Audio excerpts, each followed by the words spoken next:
Owens.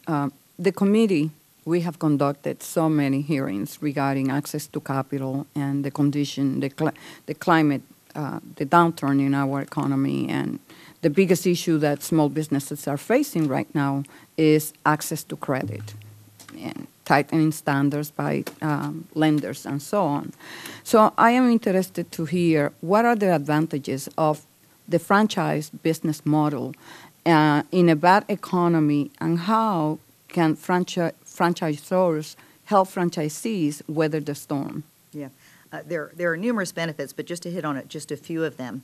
In franchising, you're in business for yourself, but not by yourself. So if you think about somebody starting a business from scratch and trying to figure it out along the way, there's going to be a lot of costly mistakes made. And if somebody becomes part of a franchise organization, a lot of those mistakes have already been made. So again, if you follow the system, you should find success in a franchise organization. There are other things too, like buying power. So when you become part of a franchise organization, there are pooled buying dollars. You know, whether you're buying vehicles in our business, you know, we have a lot of vehicles out on the road, and we get much better prices for our franchisees because we're buying those vehicles together versus independently. So those are two of the top things that I would focus on.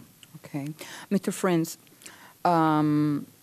we know how important consumer spending and consumer confidence is to getting this economy turned around.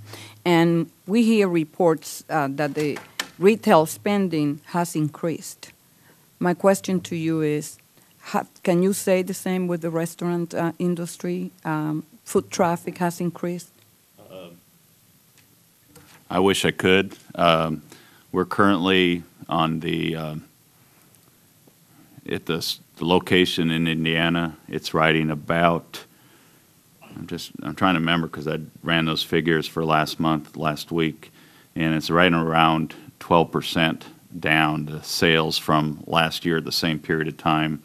And in the store in Illinois, it's down 5%.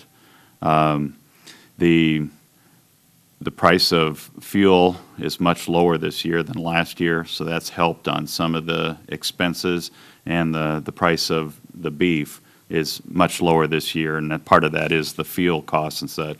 So that the bottom line is approximately the same as last year, but the sales are currently down. This last weekend, we were packed. And whether it was the cooling off or whatever, that less people went out to the park to eat and came in, ate at the restaurant, or less people ate at the patio at home or what, I don't know. But last weekend, sales are up, and I hope with the government reports that the recession is over, I hope that word gets out to the people and they back them up on it.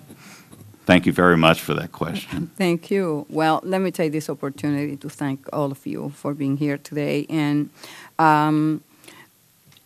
when it comes to tax policies, especially Ways and Means, small businesses are an afterthought.